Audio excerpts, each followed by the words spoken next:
An official report was released on Donald Trump's election interference case. Strong winds in Los Angeles are making fire conditions worse, and Brazil is taking phones away from its students.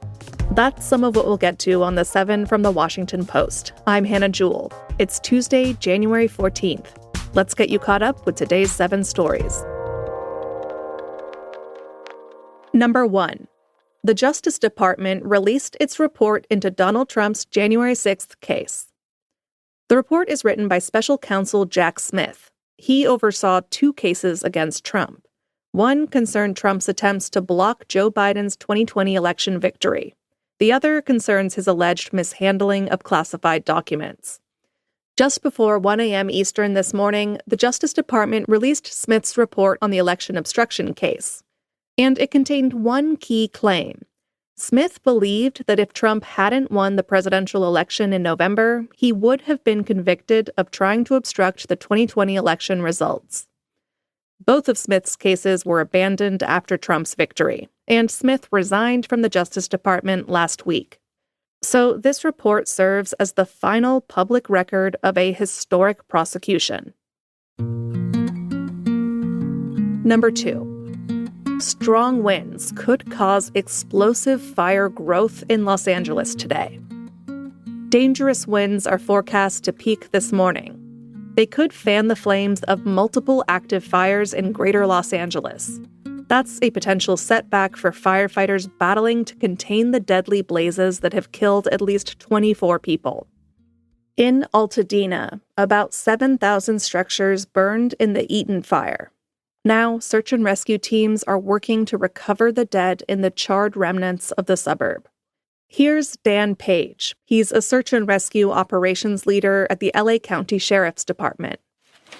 We're walking through to look at what's left of the building to see if it's structurally sound enough and the area is safe enough for us to perform our search efforts. And then we go in and search the area for any, bones. Meanwhile, in Washington, several Republican lawmakers say they want to place conditions on aid to California's wildfire victims. That includes changes to land management and taxes. Speaking to Fox Business, Republican Representative Zach Nunn of Iowa said this about federal assistance to California.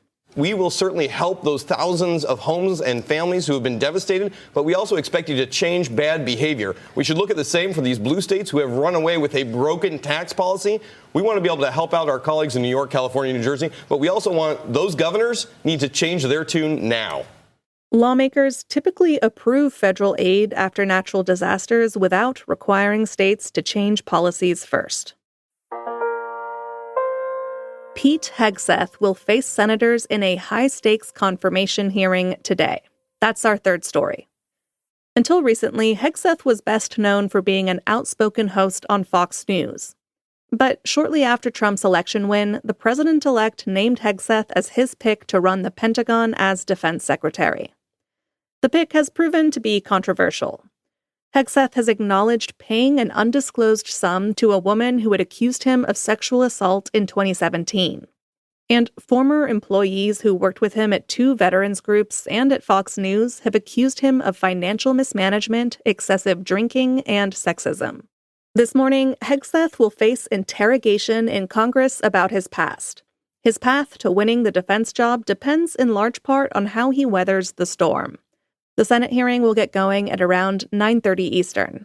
We'll have a live broadcast of the whole hearing starting at 9 a.m. Just search for the Washington Post channel on YouTube or head over to our homepage. Number 4. Officials are sounding optimistic about a ceasefire deal in Gaza. A deal is being hammered out in Doha, the capital of Qatar. It would temporarily halt the devastating 15-month-long war and lead to the release of certain Palestinian prisoners and of 33 living hostages in Gaza. Qatar, Egypt, and the U.S. are mediating the negotiations. And yesterday, Biden said the deal was on the brink of being finalized. White House National Security Advisor Jake Sullivan spoke to reporters about the deal yesterday. We are close to a deal, and it can get done this week. I'm not making a promise or a prediction, but it is there for the taking, and we are going to work to make it happen. Trump sounded optimistic, too. He said the deal could happen by the end of the week. Israel and Hamas also reported progress in the talks.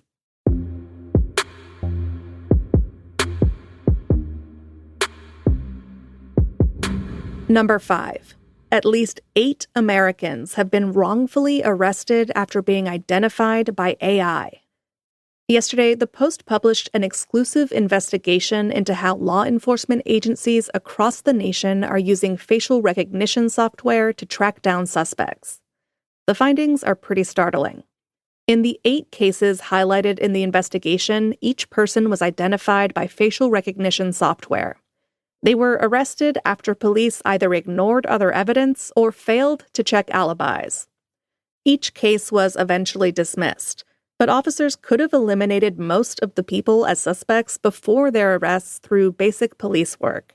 And this is probably just a small sample of the problem. The total number of false arrests fueled by AI matches is impossible to know, because police and prosecutors rarely tell the public when they have used these tools. You can find a link to the full investigation in today's newsletter. New cases of dementia are expected to spike in the coming decades. That's number 6. A sobering new study was published this week in the journal Nature Medicine. It found that by the year 2060, 1 million U.S. adults are projected to develop dementia each year. After age 55, 4 in 10 adults are likely to develop some form of the memory-destroying condition. There is no cure for dementia, and it can't be prevented, but there are some ways to reduce your risk. In today's newsletter, you'll find a list of 15 science-backed tips recommended by experts. They include regular exercise, eating lots of minimally processed vegetables, and keeping an active social life. And at number 7, Brazil is the latest country to ban cell phones in schools. A bill was signed into law by Brazil's president yesterday.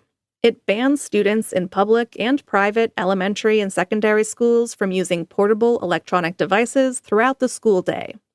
Brazil will be joining the Netherlands, France, and Italy, which already have similar bans. Some states and school districts in the U.S. have tried banning phones, too. Experts say phones can, unsurprisingly, be a distraction in the classroom. There's also growing concern about any potential harmful effects that social media use may have on young people. So, as phones are getting banned, kids will just have to learn how to pass each other notes the old-fashioned way. All right, you're all caught up. For your next listen, check out our afternoon news podcast, Post Reports. In yesterday's episode, you'll hear from Post weather editor Paulina Ferozi and extreme weather and disaster reporter Brianna Sachs. Both were affected personally by the fires in Los Angeles. They talk about how they and others are grappling with the devastation. Find Post Reports wherever you listen to podcasts. And don't forget to leave it a nice rating or review. I'm Hannah Jewell. I'll meet you back here tomorrow.